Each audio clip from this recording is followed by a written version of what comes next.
नहीं, देखिए ये हम लोग की संगठन की बैठक हुई थी फुलपरास में, और वहाँ पे साथियों ने विशेष तौर पर अनीता यादव जी, दीपक जी, सियाराम शाह जी और तमाम अन्य वरिष्ठ साथियों ने इस सड़क के बारे में उस बैठक में चर्चा की और लोगों की जो कठिनाई हो रही है उससे उन्होंने मुझको अवगत कराया।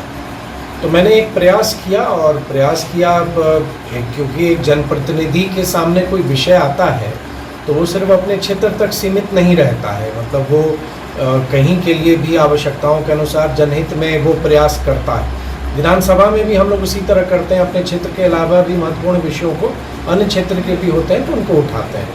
तो उसी कड़ी में ये सड़क एक बहुत महत्वपूर्ण सड़क है और जो वर्षों से बहुत ही छत विछत परिस्थिति में इस सड़क थी और लोगों को, आमजन को बहुत तकलीफ हो रही थी।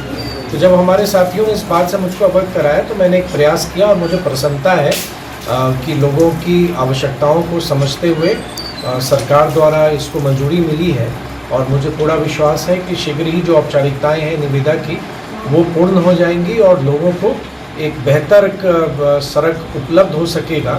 और वर्षों से जो वे कठिनाई झेल रहे हैं, मैं तो उस समय उतनी उनकी परेशानियों को मैं नहीं समझ सका, लेकिन जब बाद में वहाँ के स्थानीय लोगों ने दूरभाष के माध्यम से या जब भी पिछले 2-3 दिनों में जो लोग आके मुझसे मिल रहे हैं तो मुझको विश्वास नहीं हुआ कि ये इतनी बड़ी आवश्यकता इस क्षेत्र के लिए थी। तो मुझे प्रसन्नता है कि अपने मधेपुर वासियों के लिए जो उनकी कठिनाइयाँ थी उसको दूर करने में मेरा एक छोटा सा प्रयास हुआ है। सर जैसा कि आपने अभी कहा कि किसी भी जनप्रतिनिधि के लिए कोई क्षेत्र मायने नहीं रखता है, परेशानियां मायने रखती है। जो अभी महागठबंधन के और फुलपरास विधानसभा क्षेत्र के विधायक सह परिवहन मंत्री हैं, उनसे भी यहाँ के लोगों ने दर्जनों बार इस बात को लेकर गुहार लगाया, फिर भी उन्होंने कुछ नहीं किया। आपका क्षेत्र न रहते हुए भी आपने इस पर पहल किया, इसको आप किस तरह देख रहे हैं? नहीं, देखिए, अब हम उन पर कुछ कहना नहीं चाहेंगे और उचित भी नहीं है। हम सब निर्वाचित प्रतिनिधि हैं और हम सभी निर्वाचित प्रतिनिधि हैं अपने तरीके से। सभी निर्वाचित प्रतिनिधि अपने क्षेत्र के लिए कार्य करता है। जैसे स्वाभाविक है कि मेरे झंझारपुर विधानसभा के लोगों ने मुझको चुना है तो वहाँ के प्रति मेरा दायित्व, मेरा कर्तव्य ज़्यादा बनता है क्योंकि वहाँ के लोगों का मैं इलेक्टेड प्रतिनिधि हूँ। उसी तरह हर एक विधानसभा क्षेत्र में हो या लोकसभा क्षेत्र है, लोग कोई ना कोई प्रतिनिधि निर्वाचित होते हैं। तो मैं ये मानता हूँ कि हर एक निर्वाचित प्रतिनिधि अपने हिसाब से काम करता है।